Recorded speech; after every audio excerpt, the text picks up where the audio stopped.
Bruce Ferguson. I'll be doing your camera work today and a little bit of narration. And we're going to be highlighting this piece that's dead center in your screen right now. We call it a 3-trail vase. Got 3 beautiful trails up the side. Give you a little more information about that as we construct it. Foster will be doing the piece today. Last week was our first time trying the YouTube Live, and we had some good results from it. And what we've decided to do is expand the platforms that we use just to try things out and get a full 2-hour presentation like we normally do over on the Facebook. We're doing this 15 to 20 minutes before we get started with the other. Kind of an appetizer, if you will, for a little bit of glass blowing. So, without further ado, here's the man of the hour. He's trying to run away from me. Hey, Foster. Hi. Good morning. Hi, Okay. how are you this morning? Okie-doke. Welcome to our second YouTube. Thank you all for being with us. We hope you'll enjoy the creation of the 3-trail vase this morning. Thank you. Okay.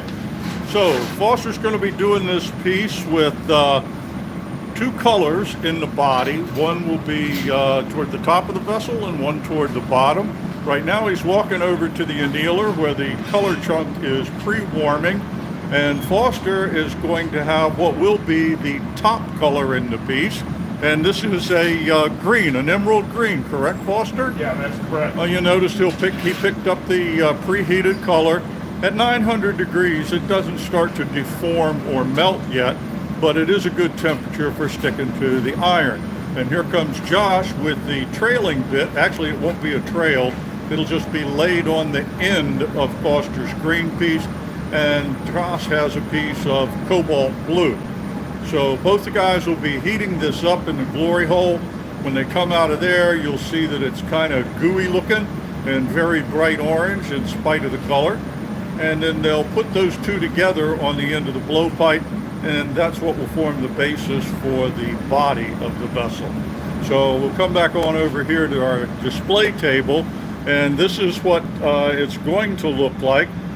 So you can see 2 of the 3 trails there on the edges, and I'm just going to reach over and turn it a little bit, and you can see there. So for a little closer detail on what the trail looks like, it looks a little bit like the top of a flower, actually kind of trailed upside down, but it really gives a nice look to the piece, and the weight is in the bottom. So Foster has now marvered the green. He's put it on the metal table, a little bit of pressurized air in the blowpipe, and the green starts to expand. And in the meantime, Josh is still letting his blue melt.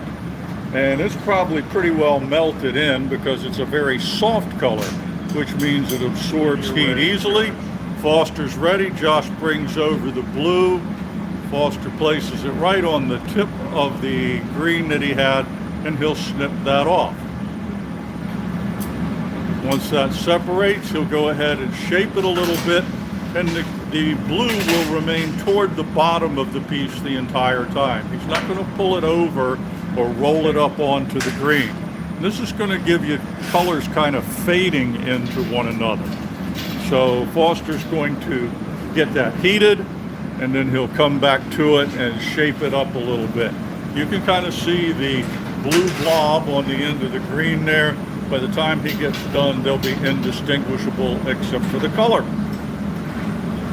Right now he's heating up in the glory hole, which runs about 2,300 degrees. This one he just adjusted the temperature. We may need a little more heat out of it just to make things happen faster.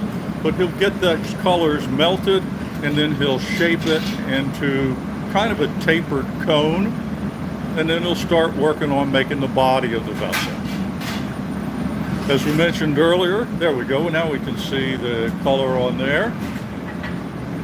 By rolling on the marver at an angle like that, the blue stays distinct from the green, and that'll form the bottom color in the vessel. Most all of our pieces, we make the bottom half of the vessel first. That's outboard or further away from the blowpipe.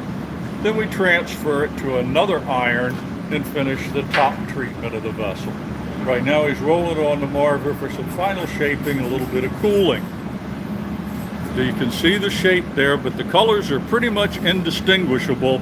As they cool, you can see, but you can also see kind of a line right where the two joined a little bit. It's very, very faint, but that's the differentiation between the green and the blue. And the blue, the cobalt is on the bottom, or what will be the bottom, and the green up to the top. Yep. Okay, so now he'll take a gather out of our furnace. Our furnace holds about 400 pounds of molten glass.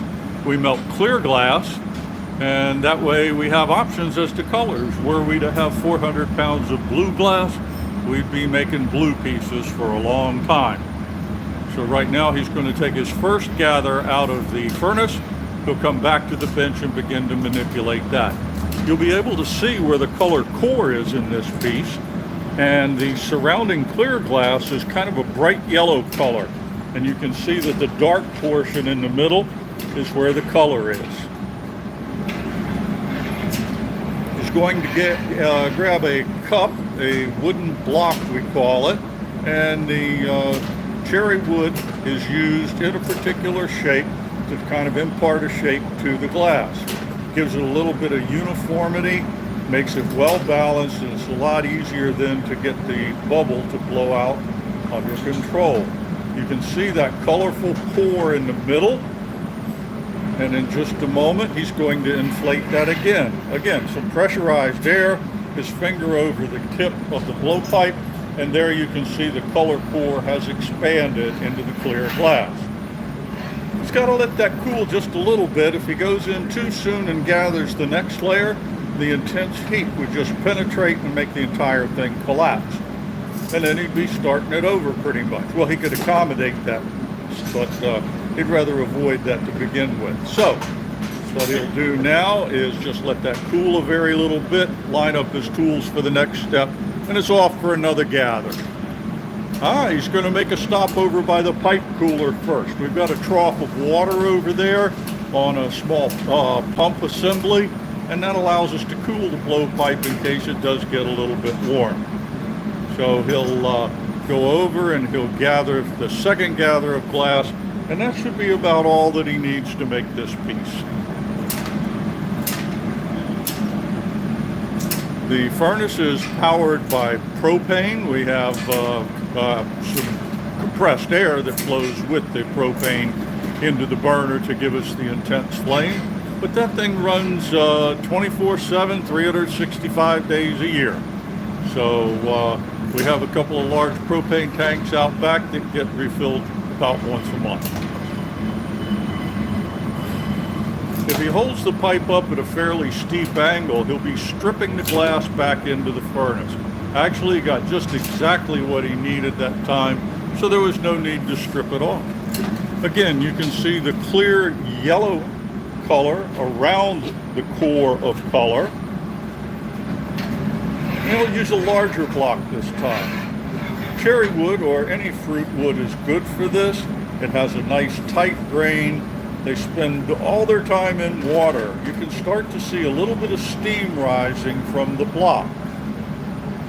The hot water evaporates as the water evaporates as the hot glass hits it, and that bit of steam actually provides something for the glass to glide on. You can also see he's got a very uniform shape to that, and that was the objective in using the block. The more things are symmetrical, the easier they are to control and to keep things centered. Now in just a few moments, Foster's going to be dropping that gather of glass straight down into what's called a mold.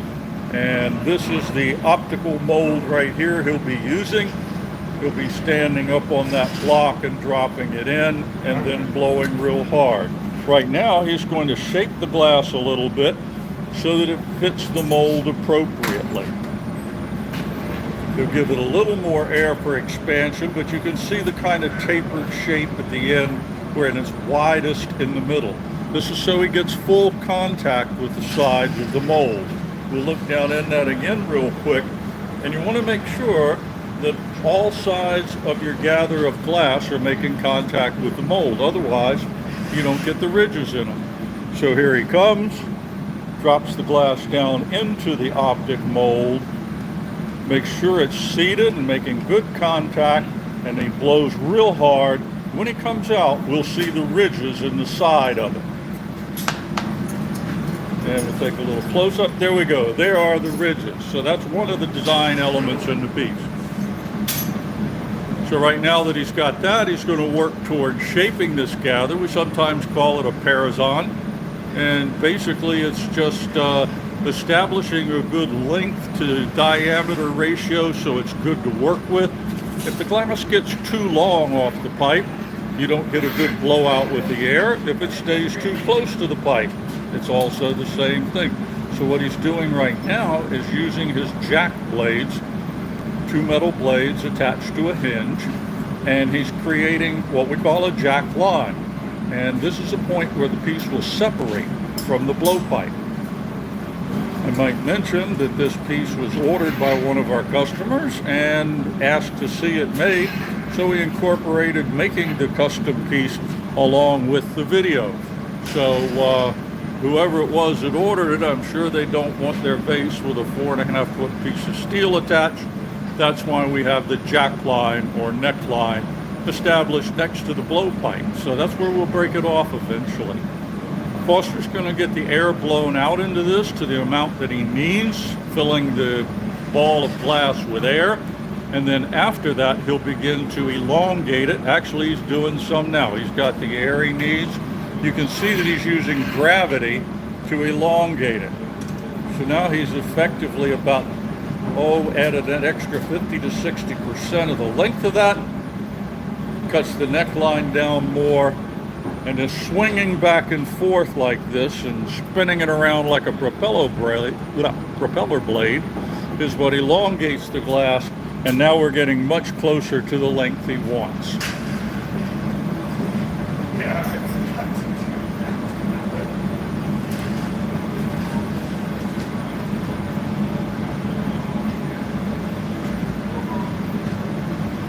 So as you can see, during the process, he has pretty close to a minute or so to work the piece before he's got to go back and reheat.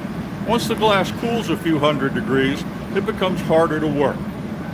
He's got the heat concentrated in the bottom of the piece, and as he swings it and then takes a look, you can see along with him how he increases the length. Now a little bit of air, and you're going to see it inflate in the area where it's orange. The area where it's dark is a little bit cooler. So we have a saying around here, hot glass moves and cold glass don't. And that's why it expanded down at the bottom. That orange color is indicative of the heat. He's going to shape the bottom of the piece right now. He's using a special pair of jacks we call paper pegs.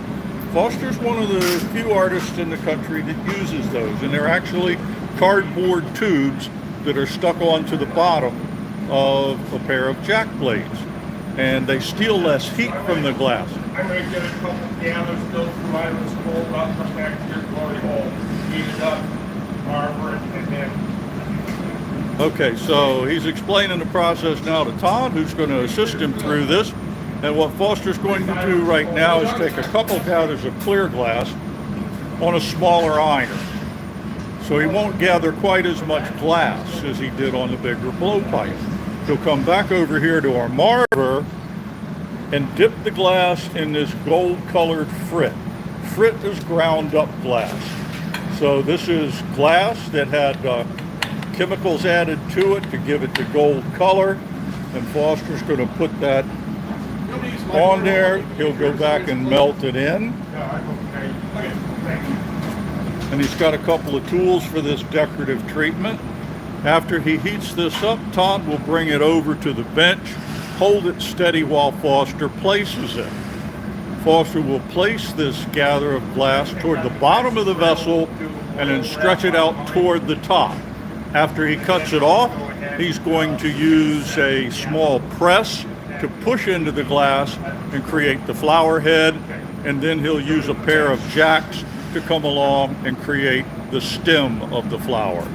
So he's got that shape. Here he comes. He's got his diamond shears, the placement at the bottom, and then the drag up the side, and then he'll cut it off and let it lay down on there. Then he's got a small piece of actually like copper pipe, and we'll show you that in a minute, pressed into the glass that gives the flower head. Now he comes around from the side and uses the jack blade to create the line for the flower stem. The interesting effect of the fire is due to the wax on his jack blades. So we see that a lot. It's nothing to be alarmed about. So while they prepare the next one, we'll come on over here and take a quick look at the piece that created the impression in the bottom. And you can see with the cutouts that he's put into the end of the pipe, that's going to give it a kind of look like individual petals on the glass. So that's the piece that presses into the trail.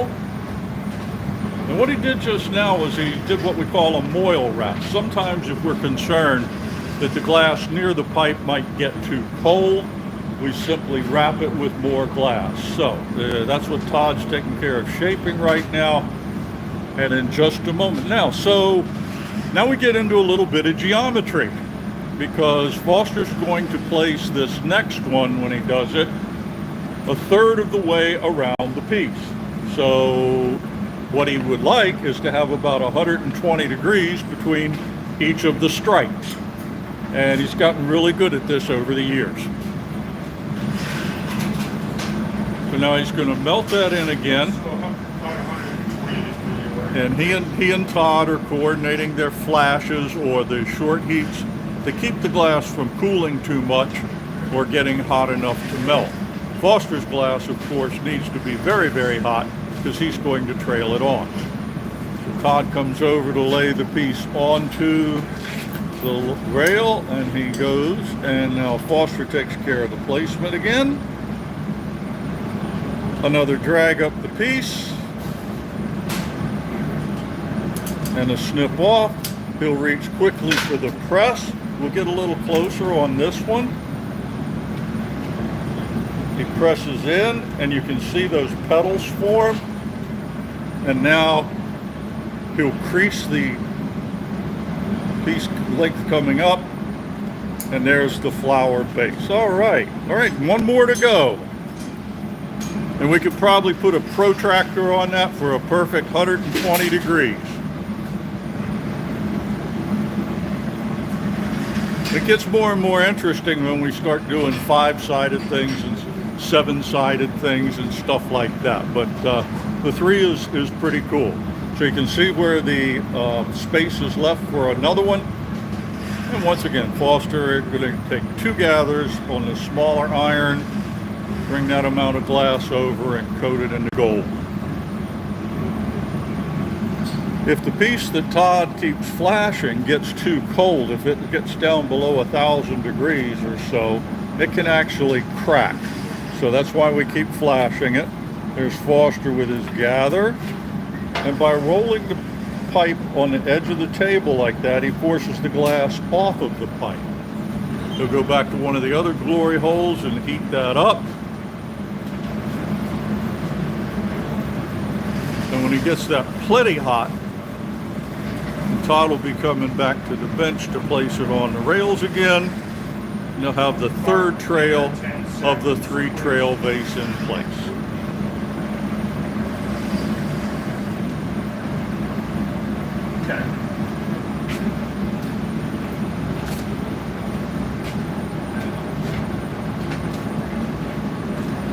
So here we go. Todd gets it placed just right. Notice Foster presses in a little bit, then he draws the pipe up to let the glass thin some, and then he lays it down, and there's that beautiful flower stem snipped off. And one more time, as we say in the music industry, press the flower head in place and then split the stem with the jack blade. And when the glass is that hot, it's fairly easy to move. But were they to wait about another 20, 30 seconds or so, he wouldn't have been able to create that stem separation. I'll set this up for the foot, spin foot.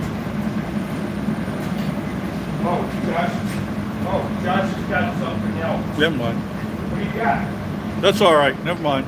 We're good. I'm just setting up.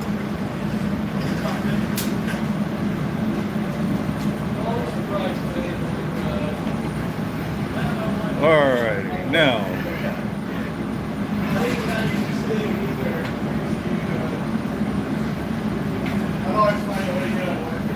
Foster's using the wet newspaper to cool the bottom a little bit, just so it doesn't move out too much. He's going to shape the bottom there with the paper pegs again, gives it a little bit of a taper, and then the next step is going to be to put the foot on it. So what will happen with this is Todd will take the piece and flash it. Foster will gather the glass for a foot.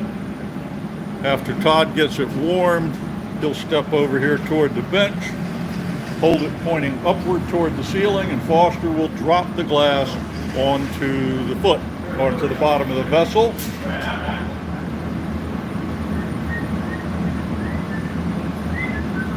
So now we're just waiting.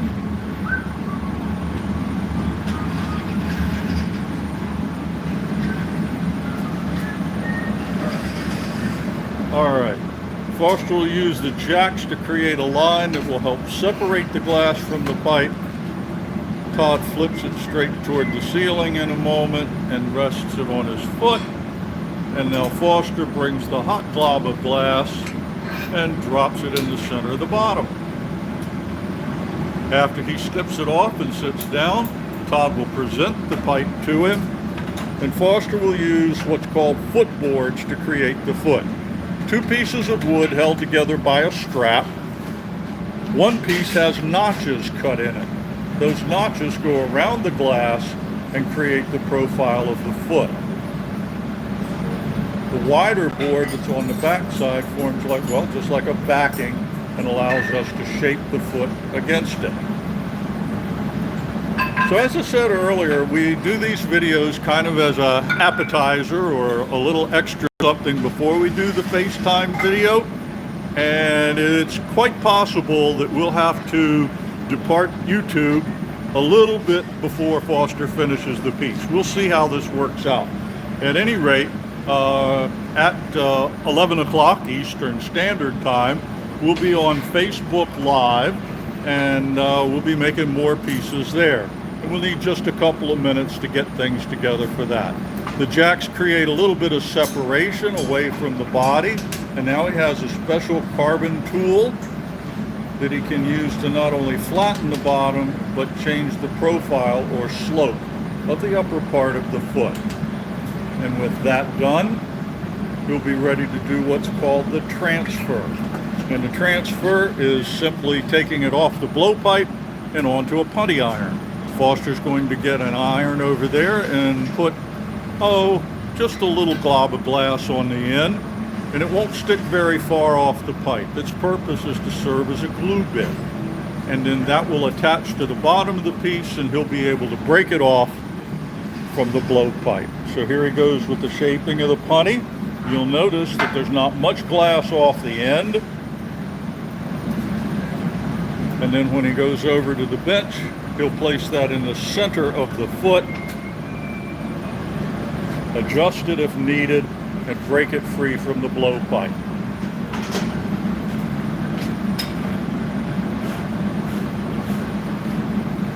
Notice that Todd keeps the piece turning until Foster makes the connection. That makes it a little easier to find the center. Foster will take the file, which is a little bit wet, scratch the surface of the glass, the tap of the pipe, and it breaks free. And that's a successful transfer. So now it boils down to finishing the piece and opening it up.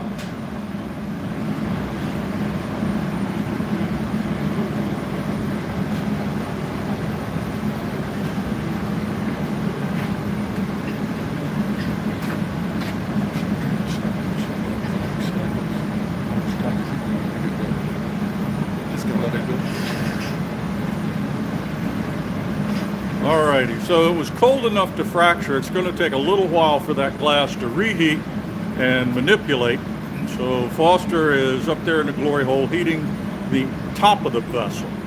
That was the part that was closest to the blowpipe. So with most of our pieces, we form the lower half to 2/3 of the piece first, turn it around or putty it up for a transfer, and then finish the top.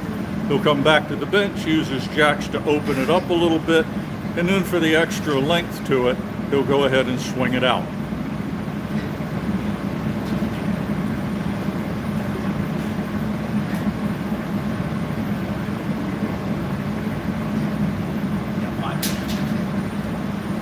Hey, Josh.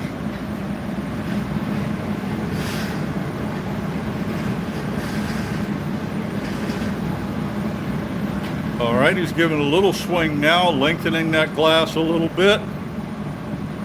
And then he'll return to the bench and put his jack blades inside the opening. Open it up a little bit. And this piece has more of an organic look to it. We don't try for a flattened top on it, the lip. We just go ahead and let nature take its course as he swings it out. Open it a little bit. Another swing, Foster? Yes. Okay. Yeah. Actually, I'm going to go ahead and use the steam cone to puff it up. Okay. We're cutting it close today, but we're going to give it every. We're going to see how fast we can close down YouTube and get on to Facebook here. It's going to be a group effort. All right, Foster is going to inflate it. He's using a steam cone, which is, again, the cherry wood. It's shaped like a cone. It's solid. It's in water. And you can see that the water evaporating inflates the vessel and stretches it out some. Think we can do this in 2 minutes, Josh? Okay. We have it on good authority that we can get from YouTube to Facebook in 2 minutes, which is just 40 seconds from now. What, 2 minutes is 40 seconds from now? No, yeah, right now we're at 2.5 minutes out. Not that we're putting the time pressure on you, Foster. Now you're going to swing it out? Now we're going to get that organic look like you saw in the top of the piece that's in the thumbnail. And here we go. And you can see from that bright orange color, that's where the heat is, and that's where the lengthening is going to take place as he spins it around. Okay, beautiful. And that's it, folks. We're going to go now. Thank you very much.